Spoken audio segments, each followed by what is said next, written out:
Conseguí que mi novia fuera contratada en nuestra empresa, pero luego presentó un informe de abuso falso en mi contra para quitarme mi puesto. A mis 32 años, necesitaba desahogarme. Los últimos meses han sido una vorágine de acontecimientos que todavía trato de asimilar. Estoy en mis 30 y pocos, y desde hace aproximadamente 4 años trabajo en una oficina corporativa en Chicago, en el área financiera. Empecé como analista financiero, pero con esfuerzo y dedicación ascendí hasta convertirme en gerente senior de finanzas, liderando mi propio equipo. El trabajo era bastante satisfactorio, buen sueldo, beneficios decentes y, sorprendentemente, disfrutaba presentarme cada día, pese a lo que muchos considerarían lo rutinario. Hace casi un año, conocí a Amy en la casa de un amigo durante su mudanza. Ella era encantadora y, al igual que yo, se desempeñaba en finanzas, aunque trabajaba para una startup que atravesaba dificultades en el centro de la ciudad. La conexión fue instantánea. Hablamos sobre hojas de cálculo, análisis de mercado y otros temas financieros, de esos que podrías pensar que son aburridos, pero que para nosotros tenían sentido. En pocos meses, Amy se mudó conmigo, y a pesar de lo rápido que avanzó nuestra relación, todo parecía encajar perfectamente. Teníamos intereses comunes, horarios laborales compatibles y realmente disfrutábamos de la compañía mutua. Pensé que, tras años de experiencias amorosas mediocres, finalmente había encontrado a la persona indicada. Ella conoció a mis padres durante las cenas dominicales y compartía fines de semana con mis amigos. Era la compañera ideal. Sin embargo, la suerte dio un giro inesperado cuando la empresa de Amy quebró. Un viernes, durante una reunión sorpresiva por Zoom, la despidieron sin previo aviso, dejándola completamente desconcertada. Durante semanas, la vi sumida en una espiral de aplicaciones laborales, enfrentaba constantes rechazos en un mercado de trabajo saturado, mientras luchaba por mantener viva la confianza y el espíritu con el que se había presentado inicialmente. Verla llorar en secreto, dormir hasta altas horas del mediodía y apenas comer, me destrozaba el alma, pues era imposible ver desvanecerse esa luz tan brillante en sus ojos. Ante su desesperación, cuando apareció la oportunidad de un puesto como analista financiero junior en mi compañía, decidí intervenir. Aunque sabía que mezclar temas laborales y sentimentales podía complicar las cosas, también reconocía sus habilidades. Así que hablé con Sara, una amiga encargada de recursos humanos, y recomendé a Amy basándome exclusivamente en su potencial profesional. Mi recomendación le abrió la puerta, y en solo 2 semanas, tras una entrevista exitosa, consiguió el empleo. Al principio, todo parecía mejorar. Compartíamos el viaje al trabajo, almorzábamos juntos ocasionalmente y en la empresa Amy se mostraba extremadamente profesional. No había muestras de afecto en exceso ni peticiones especiales por tratarse de mi novia, por el contrario, se esforzaba aún más para demostrar que merecía estar allí, sin importar la relación personal. Pero, 2 meses después de su incorporación, comenzaron a suceder cosas extrañas. Amy empezó a quedarse en la oficina hasta tarde casi todas las noches, alegando que deseaba impresionar al director financiero. De manera repentina, fue incluida en reuniones con la alta dirección, algo inusual para un analista junior, lo que despertó ciertas sospechas en mí. Además, mostraba un interés desmedido en mis proyectos, formulando preguntas sobre modelos financieros y estructuras de reporte que superaban lo que su cargo requería. Al principio me pareció adorable su afán de aprender, pero pronto se volvió inquietante. El comportamiento de Amy empezó a adquirir tintes sospechosos, llegaba a casa en estado de euforia, hablando de conversaciones de las que claramente no debía estar al tanto, mencionando directores y estrategias futuras con naturalidad, como si fueran amigos de toda la vida, a pesar de que esos proyectos aún no habían sido oficialmente anunciados. En más de una ocasión, accidentalmente usó mi laptop al confundirla con la suya, y cuando le preguntaba inocentemente sobre su día, sus respuestas oscilaban entre vaguedad excesiva y detalles tan específicos que parecía como si ensayase un discurso preparado. Una sensación extraña y desagradable empezó a crecer en mi interior, algo no cuadraba en su comportamiento, pero no lograba precisar exactamente qué. La situación dio un vuelco el pasado lunes, cuando me llamaron a una reunión con recursos humanos y el vicepresidente de nuestro departamento. El ambiente en la sala era pesado y la mirada del responsable de recursos humanos evitaba la mía, mientras el vicepresidente mantenía una expresión sombría, similar a la que se adopta justo antes de anunciar malas noticias o despedir a alguien. Con voz medida y fría, el encargado de recursos humanos anunció que se había presentado una denuncia formal en mi contra. Las acusaciones sostenían que, aprovechándome de mi posición, había presionado a una subordinada para entablar una relación y que, además, había contribuido a crear un ambiente laboral hostil. Me quedé congelado, en un momento me reí, no por ironía, sino porque mi mente no podía comprender lo absurdo de la situación. Durante años me había portado con total profesionalismo, evitando incluso interactuar con mi equipo fuera del ambiente laboral y rechazando invitaciones de after office para mantener límites claros. Cuando intenté averiguar quién había presentado la denuncia, me dijeron que no podían revelar detalles mientras se realizaba la investigación. Mientras tanto, me asignaron temporalmente a un proyecto remoto, aparentemente insignificante, para solucionar el asunto. Con el corazón hecho trizas, recogí mis cosas, sabiendo que 4 años de arduo trabajo y una reputación construida meticulosamente estaban siendo cuestionados por acusaciones infundadas. En el camino de regreso a casa, no pude dejar de repasar mentalmente posibles sospechosos entre mis compañeros. Jason de presupuestos, a quien siempre había visto resentido porque lo ascendieron yo en lugar de él; Rachel de compras, con quien había tenido una reunión acalorada hace unos 6 meses, aunque jamás hubo algo inapropiado, o quizás alguno de los nuevos integrantes, con quienes apenas había interactuado. Nada encajaba. Llegué a mi apartamento, agotado y con una sensación paranoica,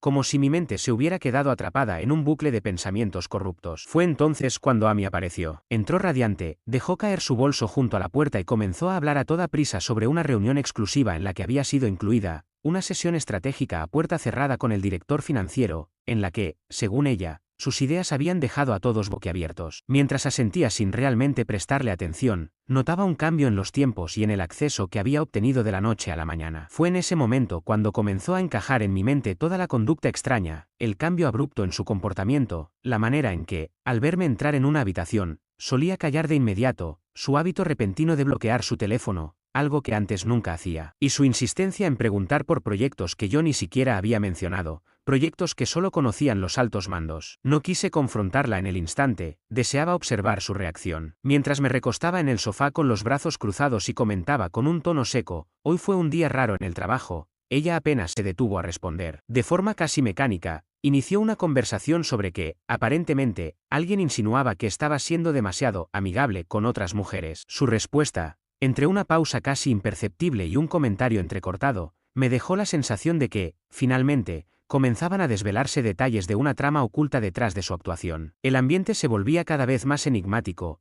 y yo, mientras tanto, me encontraba sumido en una mezcla de incredulidad, confusión e inquietud. Hace 4 años que trabajo en esta empresa sin ningún problema. De repente, llega una nueva contratación, Amy, y en ese preciso momento, todo empezó a cambiar. Mientras me encontraba en mi rutina, la observé con atención, se movía de manera que intentaba parecer despreocupada, pero algo en su mirada me indicó que tal vez se estaba comportando de modo calculado. Me pregunté si, de alguna manera, alguien estaba dispuesto a hacer lo que fuera para avanzar en la compañía, hasta el punto de sacar a alguien del camino. «Jaque, ¿no crees que es paranoico ver en todo una estrategia?», me preguntó a mí, con voz aparentemente tranquila, pero su tono reflejaba una tensión creciente. «¿Paranoico?», contesté con calma, aunque mi voz adquirió un matiz más incisivo al notar que esa misma semana me apartaron de todos los proyectos importantes y, para colmo, de pronto me vi rodeado de ejecutivos en calidad de analista junior. Ella soltó una risa nerviosa antes de replicar. «Entonces, ¿me estás acusando de apuñalarte por la espalda?». Me incliné un poco hacia ella, dejando claro que mi intención no era acusarla, sino simplemente entender cómo alguien podía ascender tan rápido sin saber exactamente qué palancas tirar y a quién dirigir sus esfuerzos. El silencio se extendió entre nosotros. Vi cómo el habitual destello de su sonrisa se apagaba y su postura se endurecía,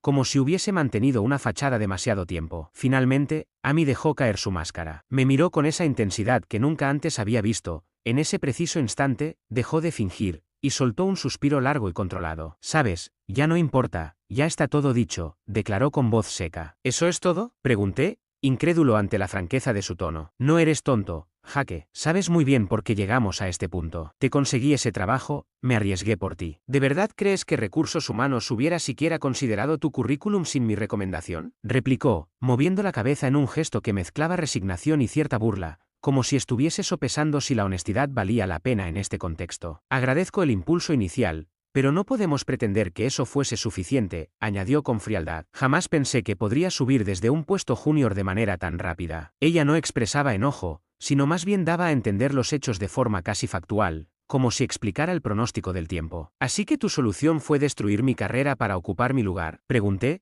asombrado por su directa acusación. «No exactamente», respondió. «Quizás la situación ya se había resuelto». Fue en ese momento cuando noté que, pese a su aparente calma, su actitud evidenciaba que ya no sentía pasión, ni siquiera hacia lo que un día fue un sueño compartido. Me impactó no solo saber que planeaba perjudicarme profesionalmente, sino que nuestra relación, o lo que habíamos construido, parecía haber perdido todo su significado. Según ella, era preferible inventar acusaciones falsas que afrontar la realidad y simplemente terminarlo. Manteniendo un tono bajo pero decididamente firme, me acerqué y le dije, Amy, has cruzado una línea. Lo que acabas de hacer no es solo mezquindad, es algo que podría cerrar por completo tu carrera. Acusaciones falsas no son una simple zona gris, son una mina legal que podría detonar en cualquier momento. Si crees que me voy a quedar de brazos cruzados mientras distorsionas la verdad, te equivocas. Ella no se inmutó, dejando escapar una leve sonrisa, como si se hubiera aburrido de la conversación. La ruptura no iba a mejorar mi situación profesional, sin embargo, no podía permitir que continuara manipulación alguna. Con la voz firme, le ordené, empaca tus cosas. Tienes hasta mañana por la noche para buscar otro lugar donde quedarte. Vivo aquí también, replicó, intentando justificar su permanencia. Tú me permitiste mudarme, esto no es solo tu decisión. Ese apartamento era mío desde antes de que trajeras una maleta siquiera, contesté, recordándole de forma definitiva que la responsabilidad legal era mía. Su rostro se endureció, pero no tuvo argumentos para replicar. Estamos terminados,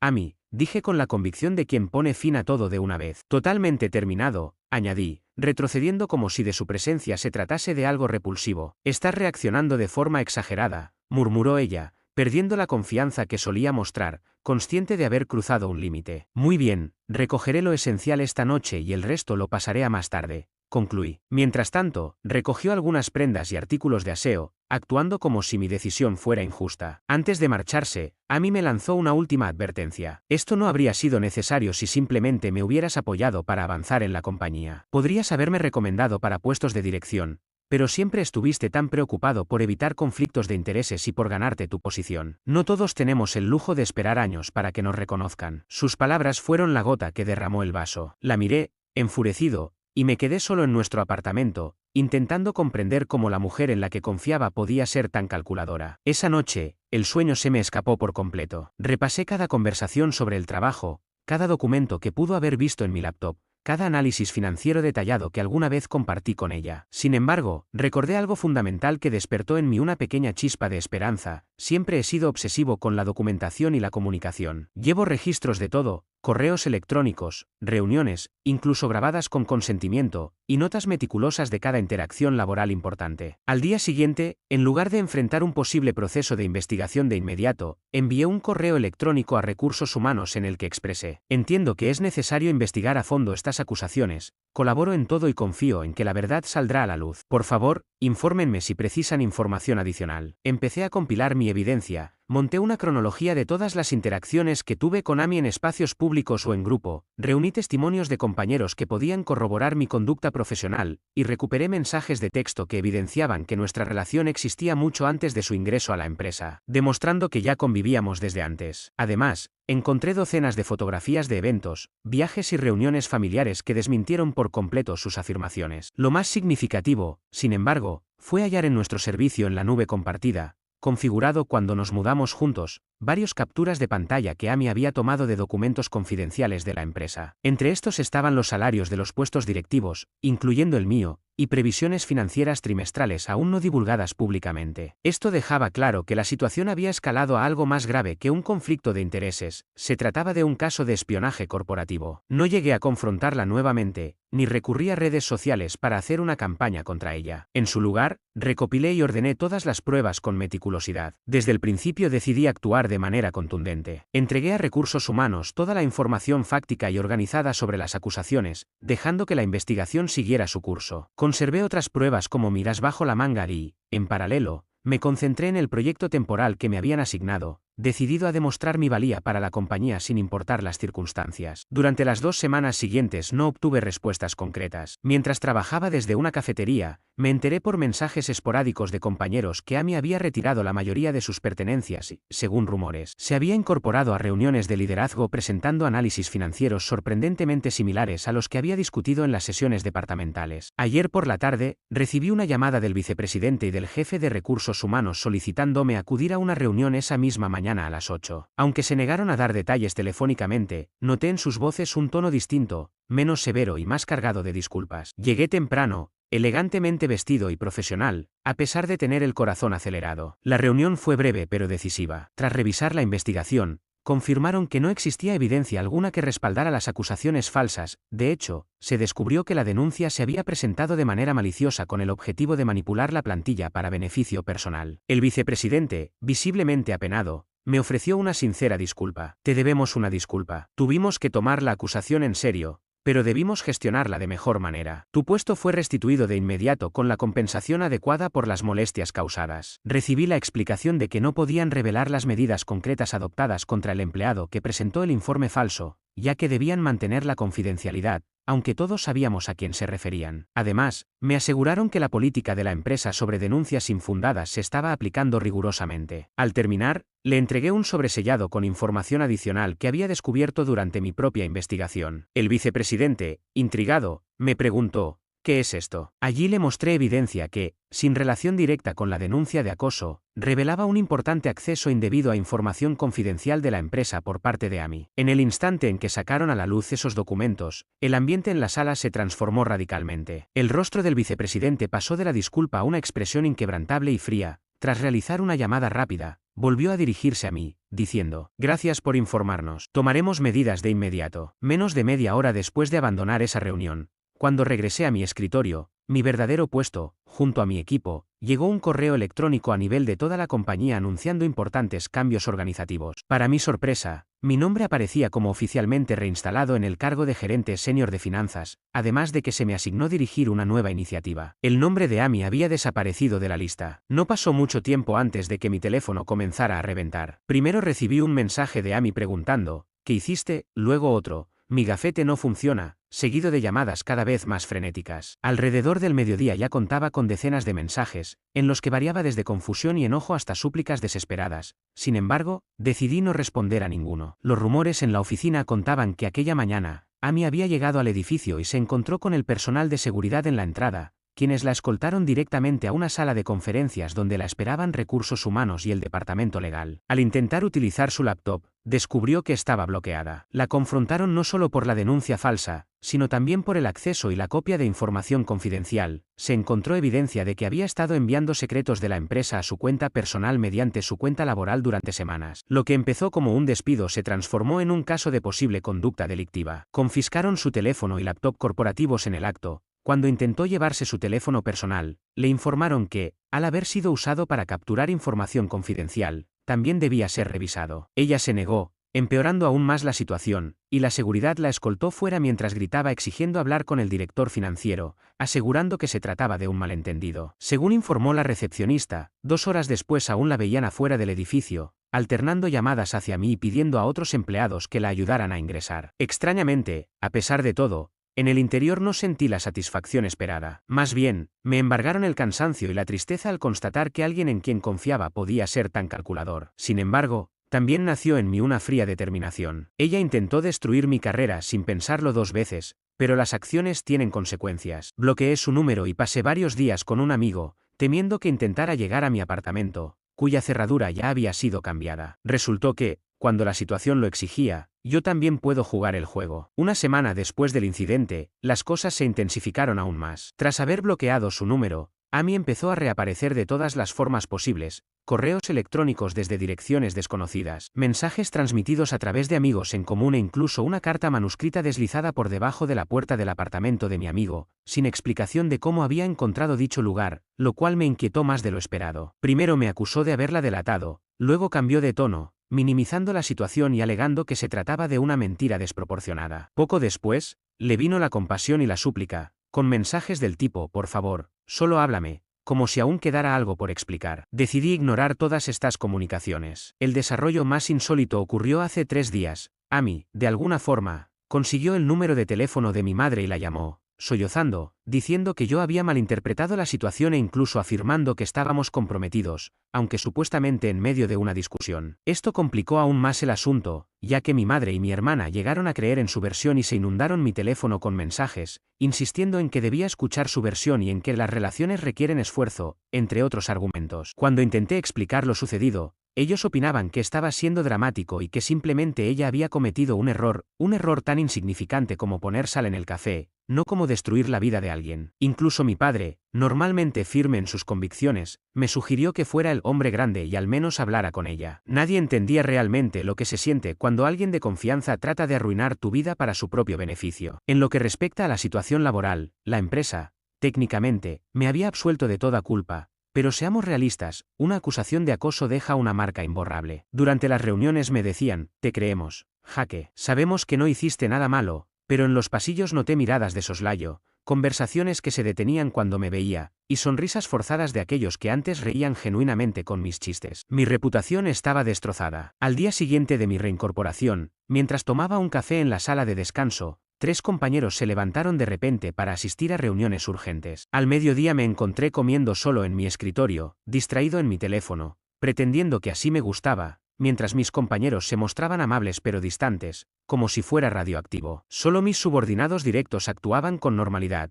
probablemente por temor a contradecirme. Nada invita más a la integración que sentirse como un paria con autoridad. Después de una semana de incómoda convivencia, decidí conversar en confianza con mi vicepresidente, Mark. Una noche, lo encontré en su oficina y le dije directamente: estoy notando incomodidad en el equipo respecto a mi reincorporación. Mark, evitando inicialmente mi mirada, finalmente suspiró y dijo: Jake, seré sincero contigo, tu reputación aquí se ha complicado. Quizás un nuevo comienzo sea lo mejor para todos. En otras palabras, en la práctica querían que desapareciera sin recurrir a un despido formal que pudiera generar demandas. Señalé que, a pesar de haber sido absuelto, todos sabían que Amy había mentido, diferenciando entre saber y creer. Con una frialdad corporativa de manual, me dejaron claro que no podían forzar a nadie a sentirse cómodo. Así, quedé libre de toda culpa, pero, en la práctica, desempleable en la empresa a la que había dedicado 4 años de mi vida. Esa misma noche, comencé a enviar currículos. ¿Cómo resultaría difícil encontrar un nuevo puesto en finanzas? Tenía reseñas de desempeño brillantes,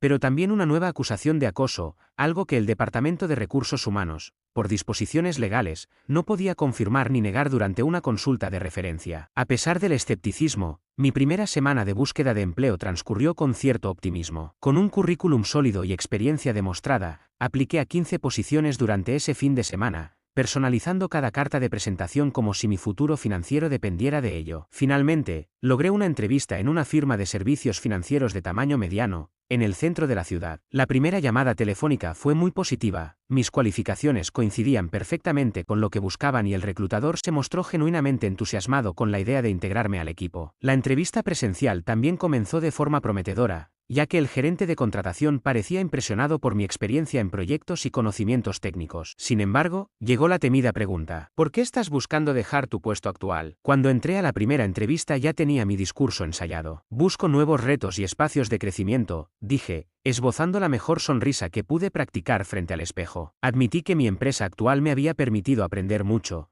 pero que ya no había techo para mí allí. La gerente ladeó la cabeza, casi imperceptible, y preguntó si existía algún otro motivo para renunciar. Se me notó el temblor en la voz. Soy pésimo mintiendo. El resto del encuentro fue un trámite, sus preguntas se volvieron cortas y mecánicas. Jamás recibí la llamada de vuelta. En la segunda entrevista, con una firma más grande, opté por ser ambiguo respecto a mi salida y destaqué lo que me atraía de ellos. 3 días después, correo electrónico cordial, misma respuesta negativa. La tercera fue la peor. El entrevistador, Trevor, corbata de poder y colonia sofocante, parecía llevar información fresca. A mitad de la conversación soltó: mira, tengo que preguntarlo, ¿existe algún incidente en tu empleo anterior que debas revelar? Hacemos verificaciones exhaustivas. Sentí el estómago caer. Negué. Él insistió en que su compañía defendía un ambiente de respeto. Más tarde supe que una amiga de Amy trabajaba en su departamento de RRHH y ya había divulgado su versión de la historia. El mundo es pequeño, y el chisme, infinito. Al terminar la tercera semana sin empleo, mis ahorros se evaporaban. Siempre había sido ordenado con el dinero,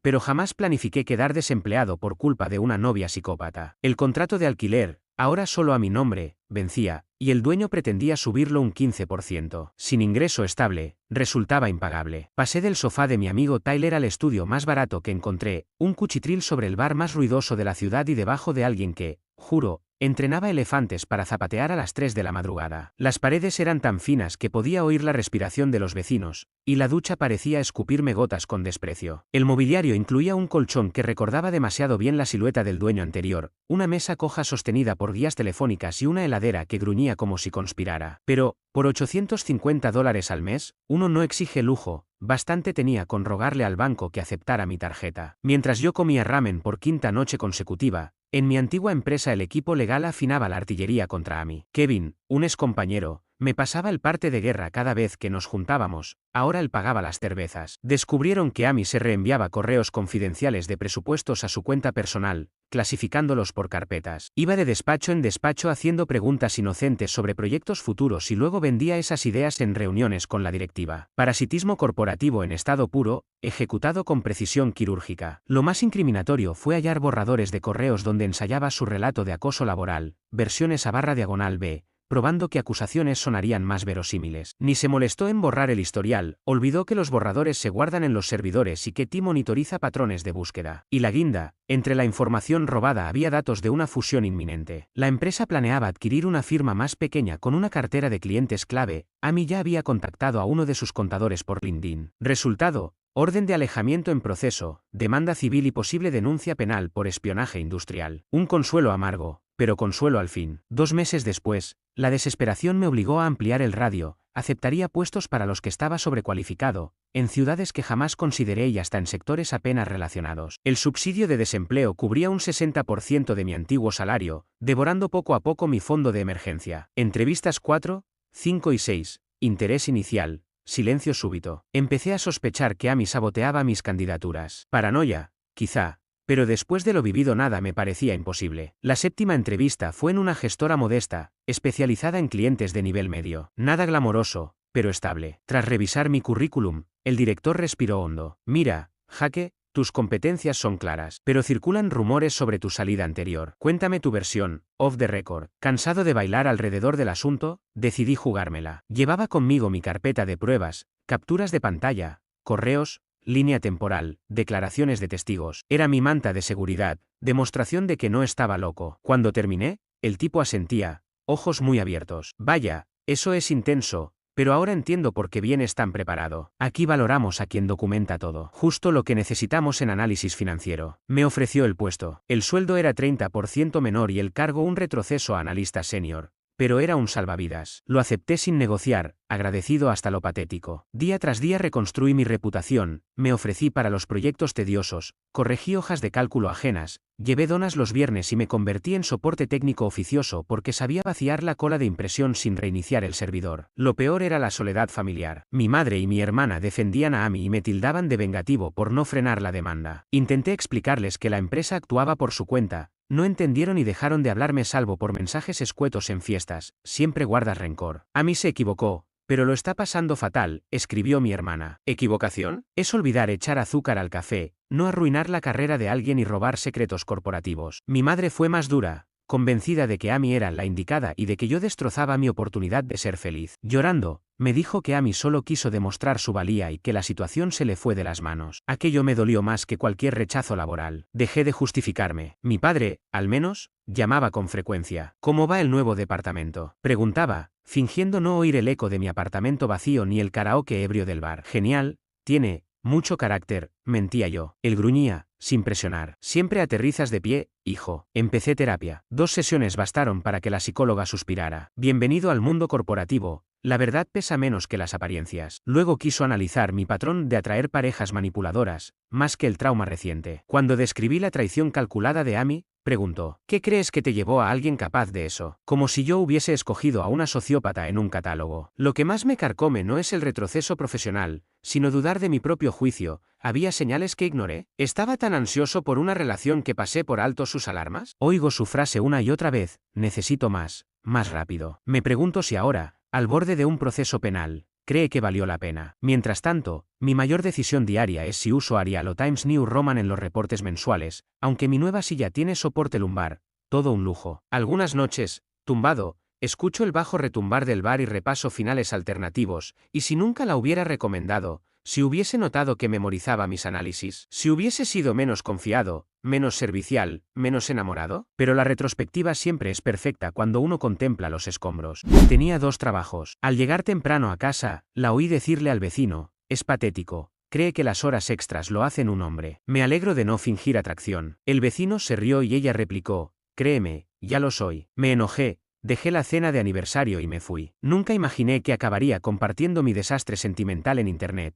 Pero aquí estoy, a las 2:37 de la madrugada en un motel de mala muerte, tratando de asimilar lo que sucedió hoy. 7 años de matrimonio se han esfumado en apenas 45 segundos, y me cuesta creer que mi mundo se haya derrumbado de esa manera. Durante los últimos 4 meses he estado sacrificando casi todo por nuestro sueño. Llevo 2 trabajos, uno en la fábrica de 6 de la mañana a 3 de la tarde y otro en un almacén de 6 de la tarde a medianoche, apenas alcanzando a dormir 5 horas antes de repetir la jornada. Todo eso con el único propósito de ahorrar para el enganche de una casa, mientras Valentina se empeña en hacer despegar su pequeño negocio, un negocio que aún no da ganancias, pero que, según ella, está a punto de florecer. Yo creía en ella y en nuestro futuro juntos. Hoy era nuestro 7º aniversario y logré cambiar mis turnos para llegar a casa a las 5 en lugar de a medianoche, con la esperanza de sorprenderla. Pasé por un restaurante local que prepara unos bistecs de lujo, aunque me costaron $300, y adquirí su vino favorito, unos pasteles de lava de chocolate, y por primera vez, flores de un florista de verdad, en lugar de aquellas del supermercado a las que estoy acostumbrado. Realmente había puesto el alma en este plan. Cuando llegué al complejo de apartamentos a eso de las 4:45, noté que en el espacio de invitados estaba estacionado el auto de Kyle, nuestro vecino del otro lado del pasillo, quien en más de una ocasión me ha ayudado a transportar cosas pesadas y con quien incluso he compartido unas cervezas. No le di demasiada importancia, después de todo, siempre fue un tipo amigable. Al subir las escaleras, cargado de la cena y las flores, noté que la puerta de nuestro apartamento estaba apenas entreabierta, lo suficiente para oír claramente la conversación. Fue entonces cuando escuché la voz de Valentina, su voz, tan nítida como si estuviera a mi lado, mientras ella hablaba con Kyle, a quien parecía elogiar con cierta burla diciendo, Val podría hacerlo mucho mejor. Su respuesta fue aún más devastadora. Confía en mí, ya lo soy. La forma en que lo dijo, con esa satisfacción arrogante, me dejó paralizado. Sentí como si cada segundo se alargara en una eternidad. Durante lo que parecieron 20 segundos, mi cuerpo no respondió, aunque internamente se libraba una tormenta, una mezcla de rabia, tristeza y una sensación de traición que me consumía. Una parte de mí quería irrumpir en la habitación y gritar, otra deseaba simplemente derrumbarme en llanto,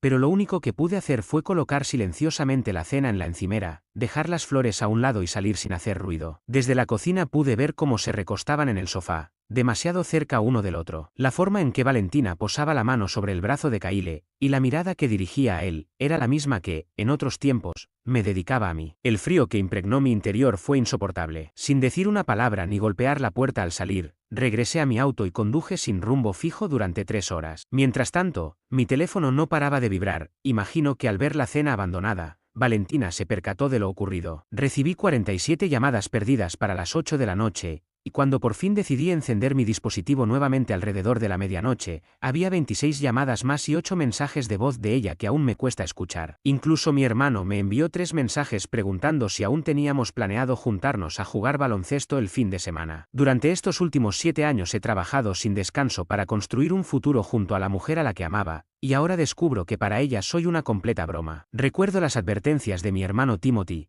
quien me señaló que era bastante exigente, pero yo estaba demasiado cegado por el amor y el cansancio para ver las señales. Entre 4 horas de sueño acumuladas y jornadas interminables, apenas noté los indicios, sus reuniones de negocios que se extendían, su nuevo guardarropa, esos mensajes constantes y la manera en que escondía el teléfono cuando llegaba a casa. Todo era tan típico, tan común, y yo estaba tan ocupado labrándome un futuro que no veía lo que se gestaba en mi propio hogar. Ahora, a mis 28 años, me encuentro en este motel, pagando $34 la noche, contando cada centavo, sin tener idea de qué hacer a continuación. Me preocupa lo que vendrá, especialmente con todas nuestras finanzas entrelazadas, todo lo que he trabajado tanto para conseguir, ahora en riesgo de ser arruinado por una traición. Descubrí un estado de cuenta compartido, unos $300 gastados en una tienda de lencería. Pensé que era un regalo de aniversario, pero ahora dudo si ese dinero no estaba destinado a Kyle. La confusión y la rabia se mezclan en mi mente. Parte de mí desea gritarle, parte de mí anhela olvidar su rostro para siempre. Mientras tanto, mañana debo enfrentar la realidad, desenredar nuestras cuentas y proteger lo poco que nos queda de dinero, antes de que ella decida vaciarlo todo sin piedad. ¿Debería ausentarme del trabajo? Jamás había faltado a ninguno de mis turnos, y ahora me veo en medio de una crisis total que ni siquiera imaginé. Incluso mi mejor amigo Kim me ha contactado, inquieto por saber por qué Valentina le llamó de manera tan frenética para saber de mi paradero. Mi mente no para de darle vueltas a esa frase, a ese tono tan frío y orgulloso cuando dijo, confía en mí. Ya lo soy, como pudo en tan solo 45 segundos destrozar todo lo que creímos construir. Al pensar en todo lo sucedido, me embarga una mezcla de devastación y determinación. Estoy a punto de mostrarle a la persona que desprecio, y a mí mismo, lo que significa ser un hombre que, a pesar de haberlo perdido todo, no se rinde sin luchar. Mañana empezaré a revisar nuestras cuentas bancarias para ver hasta dónde llega este desastre, y mientras tanto, me preparo para enfrentar esta nueva etapa. Hace 2 semanas mi vida dio un giro inesperado. Llegué temprano a casa después de mi segundo empleo para celebrar nuestro aniversario, pero lo que escuché me dejó sin aliento. Durante la cena, capté a mi esposa, Valentina, diciéndole a nuestro vecino Kyle que yo era patético por quedarme horas extras en el trabajo, y confesó que ya llevaba tiempo engañándome. Esa revelación me impactó profundamente. No era solamente el cansancio físico de esas horas adicionales, sino que cada minuto me había enseñado lo resistente que era y que podía soportar mucho más dolor del que ella imaginaba. Inmediatamente decidí actuar. Primero, contacté a un abogado para entender con claridad cada aspecto de la situación legal que se avecinaba, y para asesorarme sobre los pasos a seguir en este proceso de divorcio. El asesor me explicó que en nuestro estado la infidelidad podía influir en la consideración de la pensión alimenticia, y me insistió en que recopilara todas las pruebas posibles, además de aconsejarme mantener la comunicación exclusivamente por mensajes de texto y correos electrónicos, de forma que dejara constancia de cada intercambio. El primer día, actué con determinación y llamé a ambos trabajos para avisar que no me presentaría. Fue la primera vez que usé ese recurso. A la misma mañana, me dirigí al banco en cuanto abrieron a las 9. Con toda la adereza del dolor y la urgencia de protegerme financieramente, transferí la mitad de nuestros ahorros conjuntos, alrededor de $14,000, a una nueva cuenta en otro banco, dejando justamente lo necesario para pagar las facturas y el alquiler. El gesto, aunque doloroso, fue tan necesario como retirar una espina que llevaba años clavada en la piel. Cambié mis contraseñas, congelé la tarjeta conjunta, desvinculé todas las cuentas compartidas y reorganicé los depósitos directos. Efectivamente, a mediodía ya contaba con 64 llamadas perdidas de Valentina. Decidí no atenderlas. En lugar de ello, respondí con un único mensaje: he escuchado todo. No me contactes de nuevo, y bloqueé su número. La determinación seguía intacta. Al día siguiente, profundicé en el proceso legal. Pagando $400 por una consulta, el abogado me orientó de forma precisa sobre el divorcio, indicándome qué evidencia debía recabar y describiéndome cómo se vería un acuerdo justo. Me recomendó,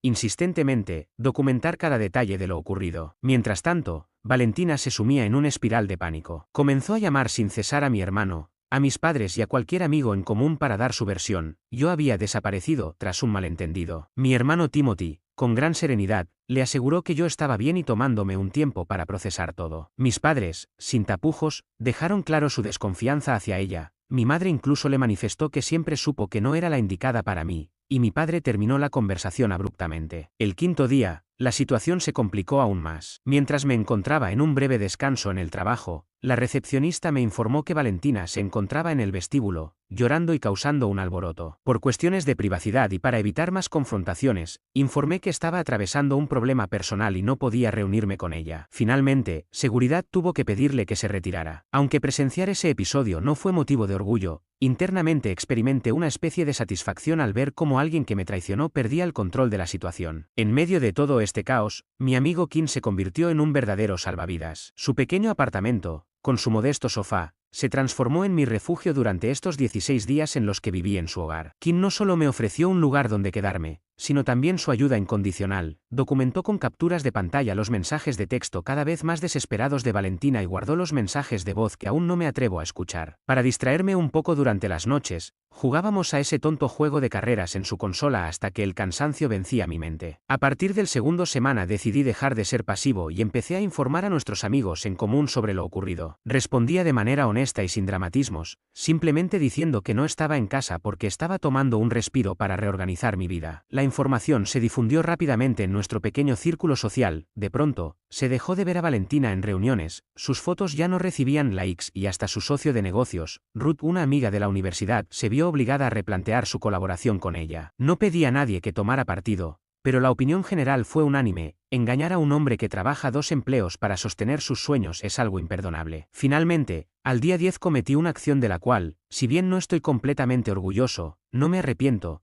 pues formó parte de este proceso de dejar atrás una traición que me había marcado. Si bien la situación sigue evolucionando y aún estoy a la espera de los siguientes pasos legales, cada decisión me reafirma en el camino de retomar el control de mi vida. Llegué a la tienda donde trabaja Kyle, y sin crear un alboroto, me acerqué cuando no había clientes. Con tranquilidad le dije que conocía todos los detalles, que ya había consultado con un abogado y que estaba reuniendo pruebas para iniciar un proceso de divorcio. Al oír estas palabras, su rostro se quedó pálido y comenzó a tartamudear, insistiendo en que las cosas no eran como yo pensaba y que solamente eran amigos. Sonreí sin detenerme y salí del lugar. Menos de 5 minutos después, según me contó un amigo de Kim que estaba con ella y vio su teléfono recibiendo múltiples mensajes, Kyle le envió un mensaje de pánico a Valentina. Lo más satisfactorio fue enterarme a través de amigos en común que Kyle había decidido replantear su relación. Al parecer, ahora que enfrentaba posibles consecuencias legales, no quería estar vinculado con una chica cuya situación marital complicaba todo y a la que ni siquiera podía atender a su segundo marido. Resulta irónico que un hombre dispuesto a acostarse con la esposa de la vecina resultara ser poco apto para una relación seria. Día 13. Regresé al apartamento,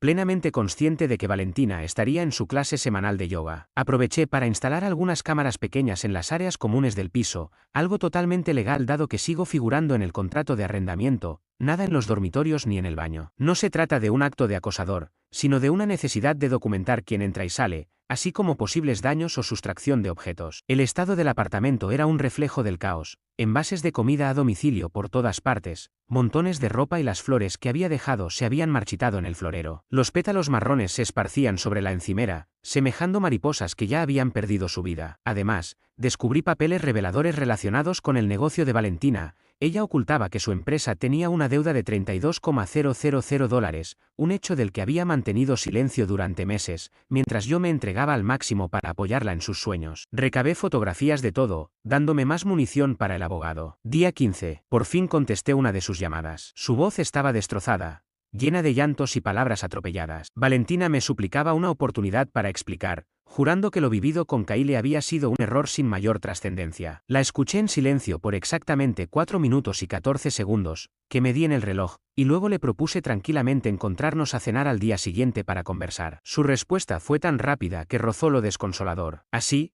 después de 16 días de silencio, el plan era regresar a casa. Valentina creía que se trataba de una cena de reconciliación, pero lo que ella desconocía era que había invitado tanto a mis padres como a los suyos, a nuestros amigos más cercanos y a los míos. Preparé una presentación con capturas de pantalla, registros financieros y extractos seleccionados de las grabaciones de las cámaras. La reservación en el restaurante que ella pensaba que existía, en realidad, nunca fue hecha. En vez de eso, ella iba a enfrentarse a una sala repleta de personas listas para evidenciar el tipo de persona que realmente era. Kim opinaba que el golpe era demasiado fuerte, mientras Timothy creía que ni siquiera era suficiente. Personalmente, consideré que era la medida justa, una humillación pública equivalente a la que ella se había permitido infligirme a mis espaldas. No paro de recordar algo que solía decirme mi abuelo: el peor dolor no es el de tener el corazón roto, sino descubrir que jamás conociste a quien te lo rompió. Hace 16 días pensé que conocía a mi esposa. Mañana, ella descubrirá quién soy realmente ahora. Actualización. Han pasado 6 meses desde aquella noche fatídica, y finalmente estoy listo para ofrecer la actualización definitiva sobre esta situación. Para quienes se suman al relato en este momento, aquí va un breve repaso. Valentina fue sorprendida hablando mal de mí frente a Kyle, su amante, y luego estuvo involucrada en aquella confrontación donde, tras 16 días de silencio,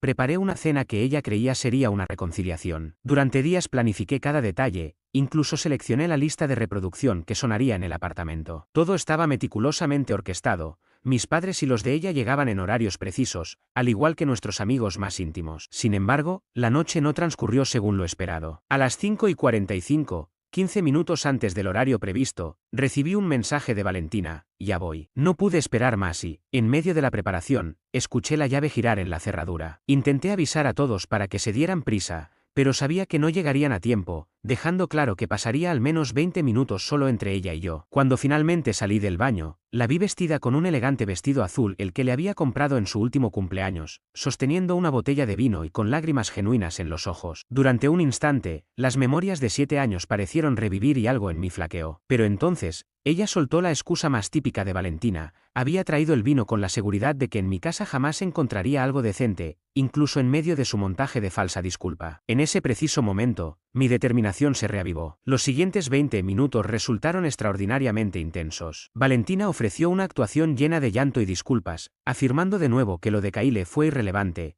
que solo ocurrió 2 veces, y que se sentía descuidada. Yo me limité a observarla, sin pronunciar palabra, mientras ella intentaba contactarme físicamente sin éxito. A las 6:17, el timbre sonó y, Al abrir la puerta, su semblante se transformó en una mezcla de confusión y alarma al ver a sus padres. Roberto, su padre, siempre ha sido comprensivo, pero su madre, Rande, nunca dejó de ser una fuente de conflictos, pensando constantemente que su hija merecía a alguien mejor que yo. Todo esto desembocó en una escena que, para Rande, supuso una sacudida completa de sus creencias. Finalmente, a las 6:32, ya se encontraban reunidos 9 invitados en nuestra modesta sala, con rostros que reflejaban la incomodidad de una ceremonia fúnebre. Y, de manera irónica, esa velada se convirtió en el funeral real de mi matrimonio. Me puse de pie y agradecí a todos por haber acudido. Con voz temblorosa, anuncié que Valentina y yo enfrentábamos serios problemas de comunicación, situación que creí resolver mejor contando con el apoyo de quienes nos queremos. Mientras hablaba, noté que Valentina, congelada en el sofá, me lanzaba miradas fulminantes. Sin dudar, inicié la presentación de diapositivas. La primera diapositiva mostraba la captura de pantalla de nuestra cuenta bancaria, evidenciando mis depósitos regulares de 2 trabajos durante los últimos 4 meses. La siguiente revelaba los estados de cuenta de una tarjeta de crédito secreta de Valentina, en los que se veían cargos en hoteles en las noches en las que ella aseguraba trabajar hasta tarde. Luego aparecieron imágenes de intercambios de mensajes de texto entre ella y Kyle, abarcando los últimos 3 meses. Finalmente, proyecté un breve clip grabado con mi cámara oculta, en el que se observaba a Kyle ingresando a nuestro apartamento a las 2:13 de la tarde de un martes, mientras yo estaba en el trabajo. En esa sala, el silencio era absoluto salvo por el extraño sonido de jadeo que emitía la madre de Valentina. Después, reproduje un corto fragmento de audio de apenas 10 segundos, extraído de aquella noche, en el que se me oía a Valentina descalificándome de patético, dejando claro que estaba satisfecha de no tener que fingir atracción hacia mí y confirmando que ya llevaba tiempo engañándome. Ella trató de desacreditar la grabación, alegando que había sido manipulada y sacada de contexto. En ese instante, su padre se levantó, me dirigió una mirada de infinita pena y abandonó la sala, siendo seguido por su madre, quien le reprochó comportarse de esa forma. Mis padres se mantuvieron impasibles, mi madre, aferrada a la mano de mi padre, tenía los nudillos blancos. En ese preciso momento, lancé la bomba financiera, revelé ante todos que el negocio de Valentina se encontraba endeudado por $32,000. Mientras yo laboraba jornadas de 16 horas para sostener sus sueños, ella hacía que el dinero se desvaneciera en una empresa que estaba fracasando, ocultando la magnitud de la deuda incluso a su socia de negocios, a quien había traído a nuestra boda como dama de honor. Fue entonces cuando Kim, quien había permanecido en silencio en un rincón, intervino confirmando que lo había ayudado a recabar toda la evidencia, asegurando que nada había sido manipulado ni exagerado. Fue en ese instante que Valentina se derrumbó por completo, sollozando de manera desconsolada y confesando, el asunto extramatrimonial llevaba 5 meses en curso, y ella ya había pensado en dejarme. El negocio iba a pique y su vergüenza le había impedido decírmelo. Uno tras otro, nuestros amigos comenzaron a irse, ofreciendo excusas incómodas, mientras mis padres se acercaron para abrazarme, asegurándome que llamarían al día siguiente, y luego se marcharon. Al final, nos quedamos solo, yo, Valentina y Kim. Ella imploró una segunda oportunidad, sugiriendo que fuéramos a terapia y que cortaría todo contacto con Kyle. Sin embargo, le entregué los papeles de divorcio preparados por mi abogado, informándole que tenía 48 horas para encontrar otro lugar en el cual vivir. Durante las semanas siguientes, todo se volvió una maraña de trámites y gestiones. Como nuestro contrato de arrendamiento venía a su fin en 2 meses, permití que se quedara con sus padres mientras yo procedía a iniciar el divorcio, citando adulterio y respaldado con la evidencia recopilada. Gracias a la documentación, que demostraba tanto la infidelidad como la situación financiera oculta, mi abogado consiguió negociar condiciones favorables, no tendría que pagar pensión alimenticia, y cada uno conservaría sus propias deudas. El juez incluso me felicitó por haber mantenido la compostura en una situación tan crítica. La división de bienes fue financieramente dura, pero justa. Yo conservé mis ahorros personales, y ella, su negocio fallido. En un melancólico domingo lluvioso, le ayudé a trasladar sus pertenencias fuera del apartamento, mientras su madre vigilaba para evitar cualquier enfrentamiento. Fue un momento tristemente simbólico. 7 años de vida compartida se redujeron a cajas rotuladas y bolsas de basura. Con el tiempo, el proceso dejó resultados agridulces. Por un lado, amigos y familiares se mostraron dispuestos a apoyarme de maneras que jamás imaginé. La esposa de Timothy, Rebecca, me invitó a cenar 2 veces por semana para que no me alimentara únicamente de burritos congelados.